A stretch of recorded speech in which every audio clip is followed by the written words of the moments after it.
안녕하십니까, 유영선 목사입니다. 사무엘상 강에 오신 여러분들을 환영합니다. 네, 오랜만에 만나 뵙습니다. 사사기 강해를 끝내고 여러 가지 좀 여건이 안 맞아서 여러분 좀 찾아뵙는 게 늦어졌습니다. 여러분께 양해를 구하고요. 오늘부터 사무엘상 강해를 함께 시작하겠습니다. 사무엘상을 시작하기 전에 먼저 이것은 여전히 그 사사시대와 연결선상에서 이해를 하셔야 된다라는 것을 여러분께 말씀드리고 시작할까 합니다.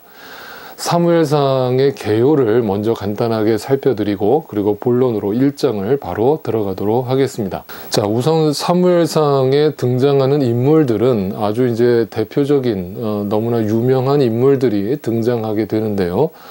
우선 사무엘상의 주인공인 사무엘 선지자가 등장하고 또 사울 왕, 이스라엘의 최초의 왕이었던 사울 왕이 등장하고 그 다음에 역시 마지막 부분에 또 다윗 왕의 등장을 알리고 있습니다. 이 책의 저자는 물론 사무엘로 알려져 있습니다만 제가 여기에 사무엘 등이라고 적어 놓은 것은 많은 학자들이 이 사무엘 상하에 사무엘 시대와 다른 내용들도 함께 들어가 있는 걸로 보여서 사무엘 외에 다른 저자들이 후대에 첨가했을 것으로 보여지고 있습니다.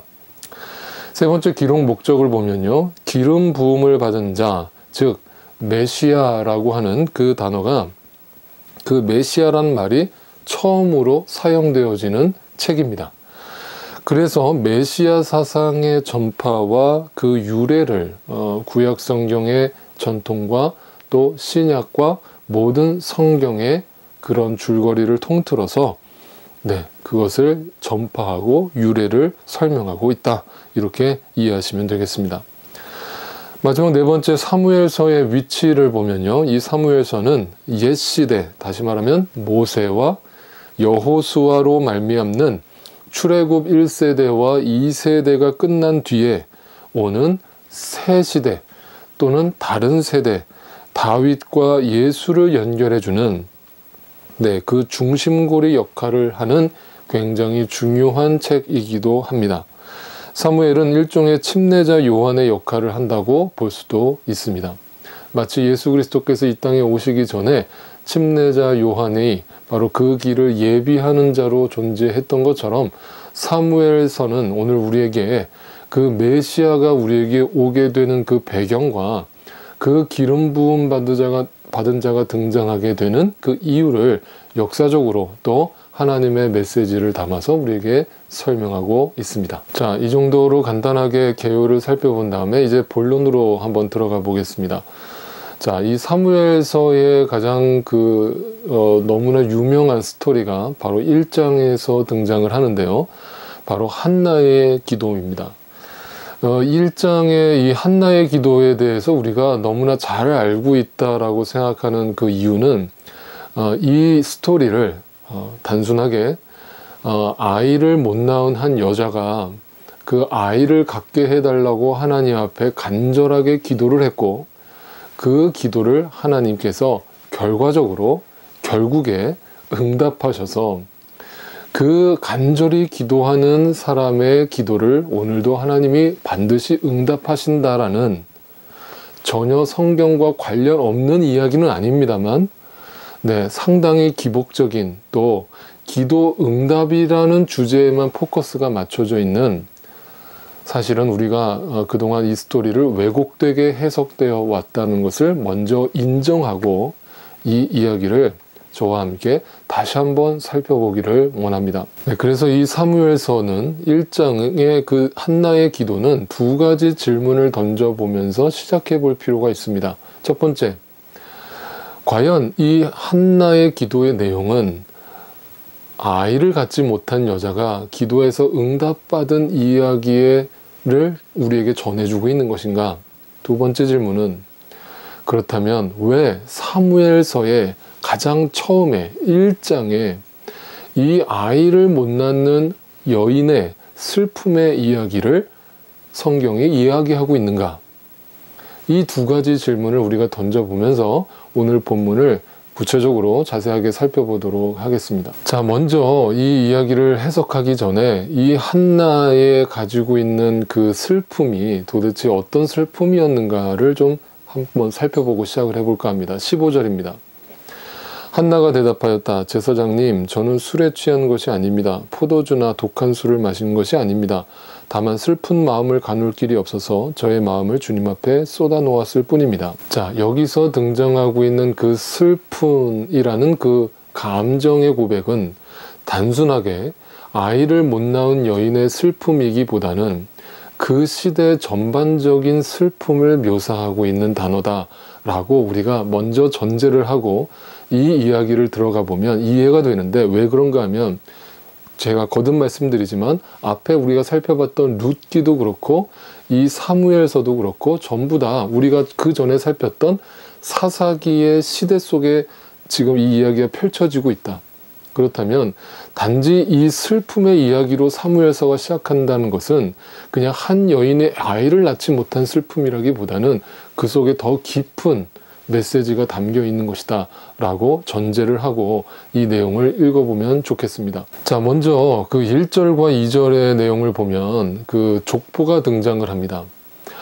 사무엘서의 족보에 등장하는 그 족보는 누구의 족보냐면 엘가나의 족보입니다. 자, 엘가나라고 하는 사람이 누구인가? 당시에 레위의 후손이고, 레위라는 사람은 뭐예요? 네, 제사장 그룹이죠. 그러니까 제사장의 집안에 엘가나라고 하는 제사장이 있었는데 그 제사장의 집안의 이야기를 성경이 비춰주면서 이 사무엘서가 시작이 됩니다. 2절을 한번 읽어보겠습니다.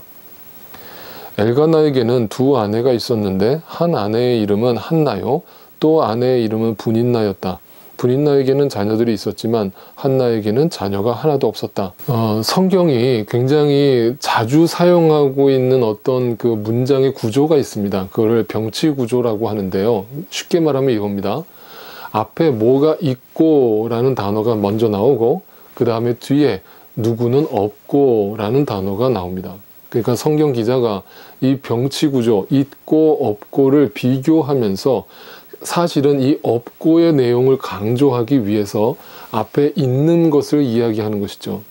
이걸 쉽게 말하면 누군가는 뭔가를 가지고 있는데 어떤 이는 그걸 가지지 못해서 그 가지지 못한 것이 궁극적으로 고통이고 고난이고 아픔이고 슬픔이고 상처인데, 성경은 그것을 고난이라고 이야기하지 않고 병치 구조를 통해서 뭐냐면 누군가는 무엇을 갖고 있다라는 것을 복으로 여기지만, 그러나 성경은 그 뒤에 없는 것을 조명하면서 과연 그 없는 것을 통해서 하나님은 어떻게 역사하시는가를 우리에게 밝혀주고 있는 것이죠. 그러니까 성경에서 말하는 하나님의 시선은 항상 뭐냐면 무언가를 우리가 잊고 우리가 가지고 있는 것에 대해서는 성경은 관심이 없어요.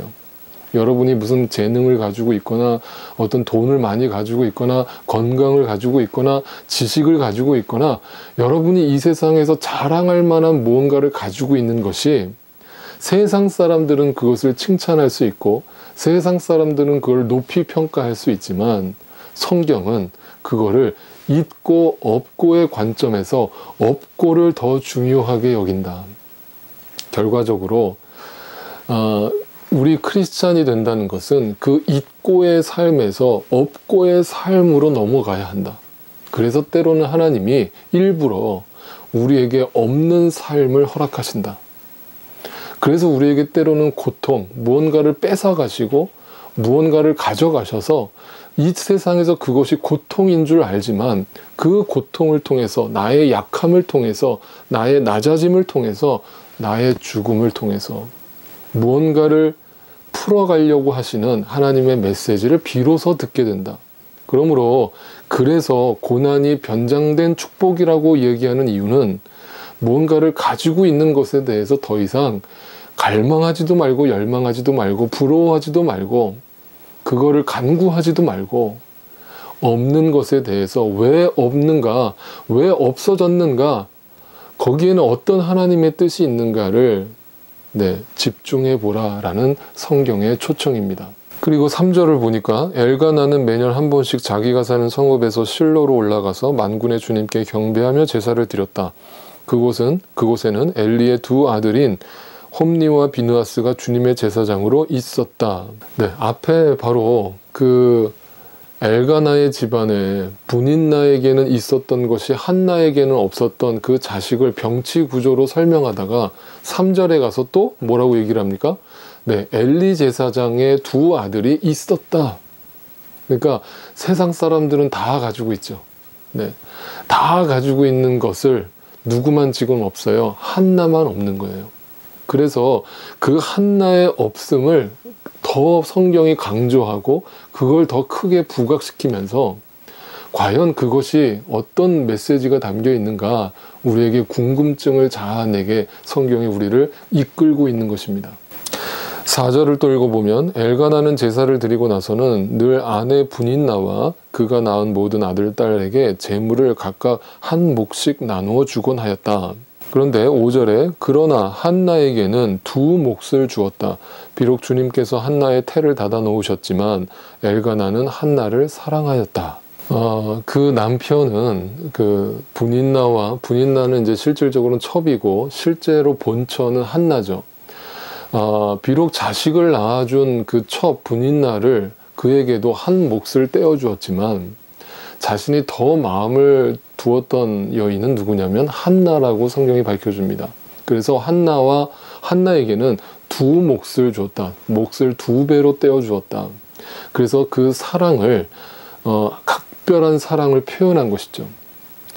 자, 그렇다면 여러분, 여인의 입장에서 남편의 그런 지극정성인 사랑을 받는 여인, 그렇다면 꼭 불행하기만 할까요?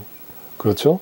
어떻게 보면 분인나는 남편의 사랑을 온전히 받지 못하는데 한나는 남편의 사랑을 받는다 그러면 어떻게 보면 한나가 그걸로도 위로를 삼을 수 있을 것 같은데, 그러나 한나의 마음은 그것으로 위로가 되지 않습니다. 그 이유가 이렇게 밝혀집니다. 6절입니다. 주님께서 한나의 태를 닫아 놓으셨으므로 그의 적수인 분인나는 한나를 괴롭히고 업신여겼다. 자, 여러분, 여기서 먼저 우리가 한 가지 질문을 또 던져보고 시작을 해야 됩니다. 여러분, 한나는 지금 왜 슬퍼하고 있는 겁니까? 단지 자식을 갖지 못했기 때문에 슬퍼하는 겁니까? 그렇게 보면은 성경을 너무 겉으로만 보게 되는 것이고요. 진짜 이유는 그 당시 배경을 이해를 해보면 쉽게 알게 되는데, 당시에는 여자가, 오늘날 시대로는 도저히 이해가 안 되는 일입니다만, 그때 당시에는 여자가 결혼을 한다는 것은 무조건 아이를 낳는 것을 상징했습니다. 근데 그것도 아들을 낳아야 되고 또 빨리 낳아 주어야 되고 또 많이 낳아 주어야 됩니다. 그것이 바로 복이라고 얘기를 했던 것이죠. 그러니까 여자가 결혼을 했는데 아들을 못 낳았다, 또 자식을 아예 못 낳았다, 이렇게 얘기한다면 두 가지로 당시에는 그 여인을 평가했습니다. 첫째, 저 여자는 하나님과의 관계가 끊어진 여자일 거다.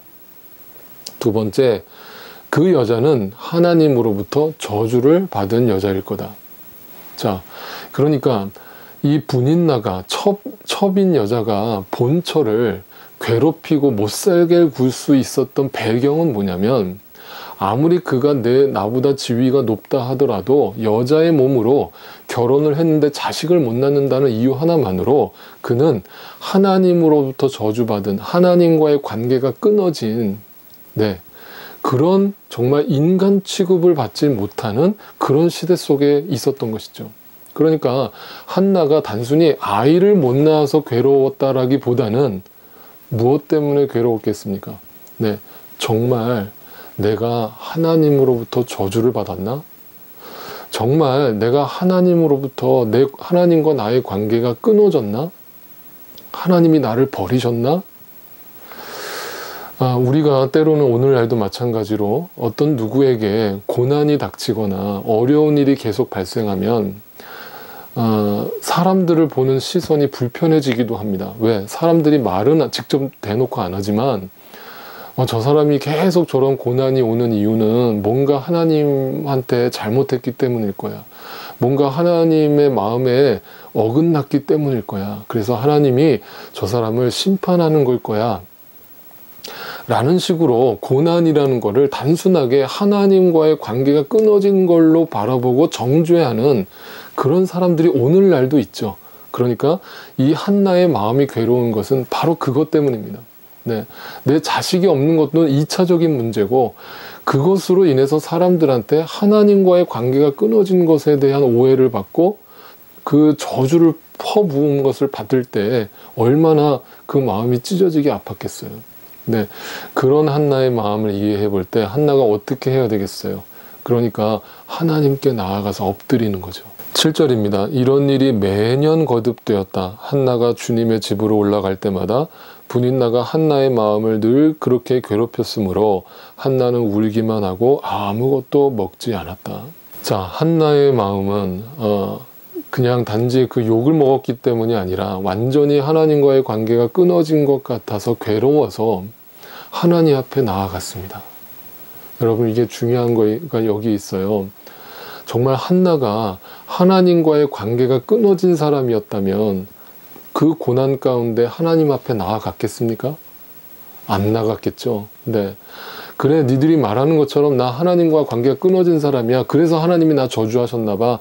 아, 나도 그래서 하나님 안 찾아. 기도도 안 하고 말씀도 안 보고 나 이제 하나님 모른 척 할 거야, 나도. 네.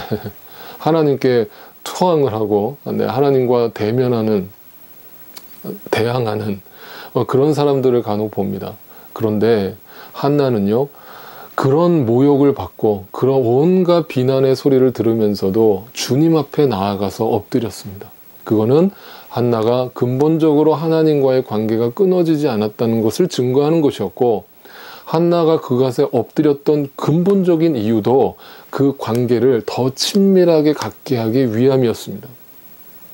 그러니까 한나가 자식을 구하는 기도를 드리기 위해서 단순하게 나아가서 열심히 기도해서 하나님이 응답 주셨다라고 해석을 하면 안 되고, 한나는 하나님과의 관계를 우선적으로 회복하기 위해서 그 온갖 모욕과 비난과 고난을 겪으면서도 매일 울면서도 주님 앞에 나아가서 주님 앞에 그의 마음을 쏟아 놓았다.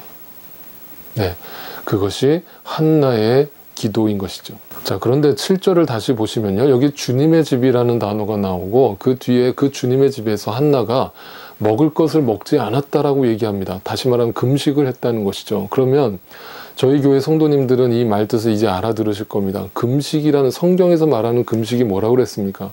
단지 밥을 굶으면서 나한테 아들을 달라고 하나님 앞에 생떼를 쓰고 있는 한나의 모습을 표현하고 있는 것입니까? 아닙니다. 한나는 하나님과의 관계 회복을 위해서 노력했는데 그 증거가 뭐냐? 금식.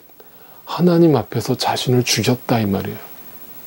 하나님 앞에서 자신을 완전히 내어놓고 하나님의 뜻을 구했다 이 말이에요. 그것이 주님의 집이었다.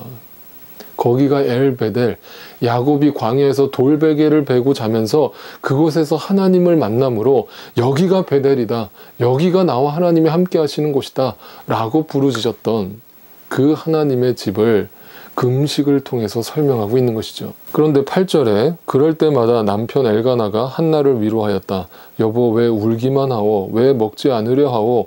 왜 늘 그렇게 슬퍼만 하는 거요? 당신이 10 아들을 두었다고 해도 내가 당신에게 하는 만큼 하겠소. 여기서 등장하는 엘가나가 누구라고 그랬습니까? 제사장이라고 그랬죠. 오늘날로 얘기하면 목회자입니다. 그런데 한나는 단지 자식이 없어서 괴로워하는 것이 아니라 하나님과의 관계를 회복하기 위해서 금식으로 나아가서 하나님 앞에 굴복하고 있는데, 엘가나는 제사장이면서도 불구하고 그 하나님과 한나 사이의 그 관계를 정확하게 먼저 꿰뚫어 보지 못하고 단지 그가 육체적으로 괴로워하고 밥을 먹지 않는 것을 지적하면서 왜 내 사랑으로 부족하오? 라면서 하나님의 사랑이 아니라 자신의 사랑을 표현하고 있죠. 다시 말하면 엘가나는 여기서 당시의 사사시대 속에서 타락한 제사장들, 네, 다시 말하면 영적으로 어둠 가운데 있었던 영적 리더를 상징하는 인물로 등장한다라고 볼 수 있겠습니다. 10절입니다. 한나는 괴로운 마음으로 주님께 나아가 흐느껴 울면서 기도하였다. 자, 한나가 이렇게 슬퍼하면서 하나님과의 관계 회복과 하나님과의 깊은 교제를 위해서 금식하면서 기도하고 있을 때에 그 엘리 제사장이 그 옆에서 그것을 보고는 너 포도주 먹고 술에 취한 거 아니냐 라면서 한나를 또 그렇게 겉으로 평가를 합니다. 그가 막 울면서 얘기하니까 그러니까 엘리 제사장이나 엘가나나 네, 다 제사장들인데 영적 리더인 사람들이 결국 그 한나의 기도를 평가하는 그 모습을 보면 얼마나 그 시대에 영적 리더들이 영적으로 어두워져 있었는가를 성경이 그대로 고발하고 있는 겁니다. 네. 자, 그런 가운데 한나가 엘리 제사장한테 이렇게 얘기를 합니다. 15절입니다. 한나가 대답하였다. 제사장님, 저는 술에 취한 것이 아닙니다. 포도주나 독한 술을 마신 것이 아닙니다. 다만 슬픈 마음을 가눌 길이 없어서 저의 마음을 주님 앞에 쏟아 놓았을 뿐입니다. 자, 여기서 중요한 단어가 나옵니다. 쏟아 놓았다. 네, 저의 마음을 누구한테요? 주님 앞에요. 여기서 쏟아 놓았다라는 단어가 그냥 내가 하나님 앞에 다 이야기하고 통성으로 그냥 하나님 이거 들어주세요. 안 들어주시면 저 죽을지도 몰라요. 라면서 막 쏟아 놓았다는 말이 아니라 하나님 앞에 라는 중요한 단어가 있죠. 그러니까 이거는 뭐냐면 하나님 앞에 내 모든 것을 다 내어놓았고 동시에 비로소 그 금식 가운데 하나님의 뜻도 내가 함께 듣게 되었다 이 말이에요. 그래서 그것이 마치 술에 취한 모습 같았다고요. 그 모습이 어디에 등장합니까? 네, 사도행전에 보면 성령이 임하셨을 때 방언을 받은 초대 교인들이 술에 취한 것 같아서 그 옆에 불신자들이 너 새 술에 취했냐라고 묻지 않습니까? 그 모습과 마찬가지로 그들이 깊은 영적인 교제와 하나님과 만나서 하나님과 깊은 대화를 나누고 있는 모습이 그 세상 사람들에게는 도저히 이해될 수 없고 영접할 수 없고 근접할 수 없는 그 영역이라는 사실을 성경이 그렇게 애써 표현하고 있는 것이죠. 그걸 누구도 몰랐다고요? 제사장도 몰랐다고요. 예.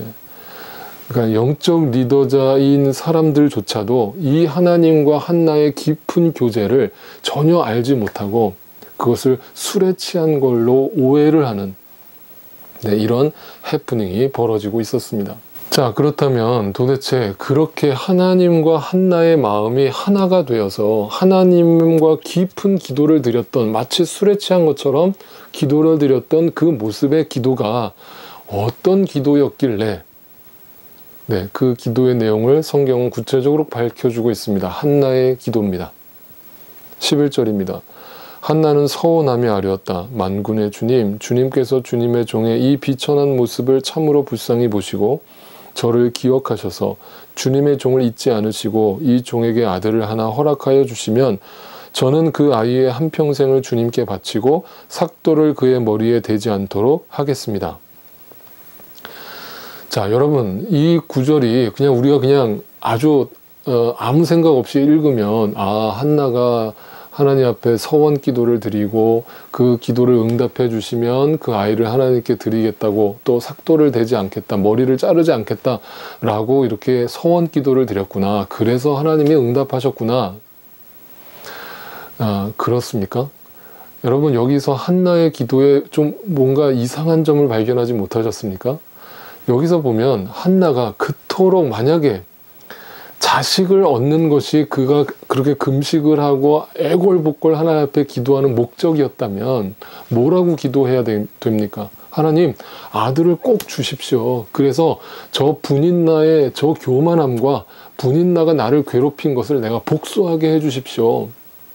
네, 이렇게 기도를 했었겠죠. 그런데 한나는 뭐라고 기도를 했냐면 하나님, 나에게 아들을 주시면 그 아들을 내가 하나님께 다시 바치겠습니다. 자, 그 이유가 뭐라고 그랬습니까? 네, 한나가 하나님과의 관계에 초점을 맞추고 그 문제에 초점을 맞추지 않고 그 관계에 초점을 맞추고 하나님께 나아가서 금식, 자기를 죽이면서 하나님 앞에 나아가서 기도했더니 하나님의 뜻도 내가 알았고 내 마음도 하나님께 전달을 한 거예요. 근데 내 마음이 어떤 마음이에요? 자식이 없어서 괴로워하는 마음이죠. 그런데 하나님의 뜻을 알았어요. 하나님의 뜻은, 하나님의 마음은 어떤 마음이에요? 하나님도 이 시대가 어떤 시대라고요? 사사시대. 왕이 없어서 각자 자기의 옳은 대로, 자기의 소견대로, 자기 하고 싶은 대로 멋대로 살아가는 이 땅의 삶을 하나님이 바라보시면서 심지어 영적 지도자들마저도 영적으로 눈이 어두워져서 정확하게 그 하나님의 뜻을 분별하지 못하는 그 모습을 보면서 하나님도 자식을 잃은 한나의 마음과 같았던 거죠. 누구도 내 뜻을 명쾌하게 이 땅에 전해줄 인물이 한 명도 없고, 그래서 내가 그런 사람을 이 땅에 보내줘야겠구나. 그것이 하나님의 뜻이고, 그래서 하나님은 한나를 택하셨고, 그래서 한나에게도 내 뜻을 알려주려고 일부러 아이를 못 갖게 하셨고, 그에게 고난을 주셨고, 그 고난을 통해서 한나는 그 고난과 문제에 초점을 맞추지 않고 하나님이 왜 나에게 이 고통을 주셨나? 하나님의 뜻을 구하며 나가서 금식을 했더니 비로소 하나님의 뜻을 알았는데, 그건 뭐냐면 하나님이 내 아들을 통해 이 사사시대의 영적 암흑기에 하나님의 뜻을 우리 모든 백성들에게 밝히 알려주려고 하시는구나. 네, 이걸 한나는 깨달았던 거죠. 그래서 그의 서원 기도 속에는 하나님이 주시면 내가 하나님의 뜻을 이제 알았으니 그 아들을 하나님을 위해서 바치겠습니다 라고 기도를 했던 것입니다. 단순히 자식이 없는 여자가 하나님 앞에 열심히 기도했더니 응답받아서 자식을 갖게 되었다? 축복을 받았다? 네, 성경을 그렇게 읽으시면 안 됩니다. 성경은 그렇게 가르치고 있지 않습니다. 그랬더니 18절에 이렇게 합니다. 한나가 대답하였다. 제사장님, 이 종을 좋게 보아주시기 바랍니다. 한나는 그 길로 가서 음식을 먹었다. 그리고 다시는 얼굴에 슬픈 기색을 띠지 않았다. 한나에게 지금 자식이 생겼습니까? 네, 하나님께 그 기도를 드리고 나서 당장 임신이 됐습니까?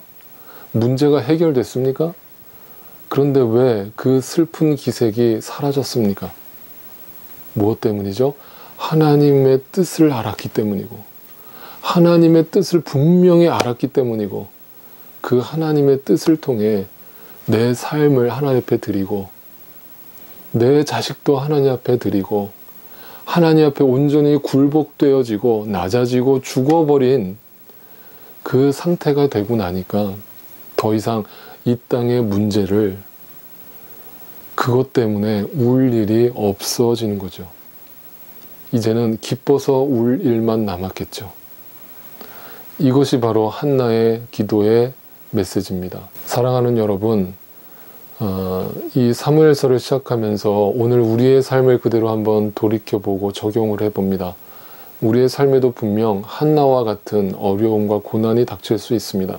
그런데 절대 믿는 자들에게 고난은 고난 자체로 끝나지 않습니다. 그 고난을 주신 하나님은 반드시 이유가 있고 하나님의 뜻을 우리에게 알려주고자 하시는 것입니다.